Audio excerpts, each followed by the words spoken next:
idéal, c'est un jardin où tout simplement on laisse faire la nature. Un jardin, la nature doit être maîtresse.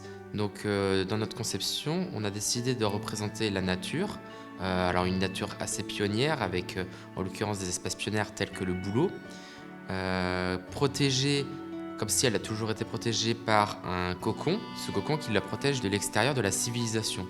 Alors pour représenter cette civilisation, on a voulu montrer une civilisation qui a, qui a périclité, donc qui est devenue décadente, et où en fait il ne reste plus que des ruines. Et donc ce cocon qui protège cette nature, même si elle-même veut s'expliquer, c'est représenté en l'occurrence par les bouleaux qui dépassent. Elle fait un peu le lien avec l'année précédente, puisqu'elle représente un cocon de papillon, qui lui, le cocon de papillon, protège la chrysalide. Là, dans le projet, le cocon protège la nature.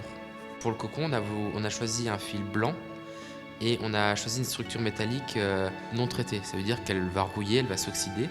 Donc l'idée, c'est qu'en fait, le fil qu'on a mis en place, il est blanc et qu'avec les pluies, avec le lessivage, la rouille coule le long des fils pour avoir cette évolution dans le temps où on a les fils qui deviennent orange-brun. À part les bouleaux qui ont vraiment une écorce bien blanche ou les Cornus sanguinea qu'on a mis, qui sont que des espèces indigènes qui ont une couleur rouge-pourpre. Toutes les plantes indigènes sont très vertes, c'est beaucoup de feuillage, c'est beaucoup de jeu avec le mouvement, puisque quand on se balade en forêt, ce qu'on croise le plus souvent, ce sont des feuillages différents que des fleurs réellement.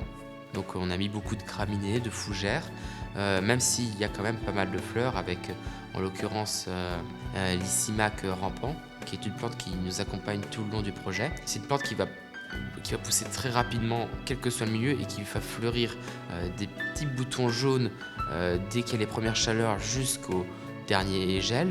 Donc c'est vraiment une plante ultra résistante.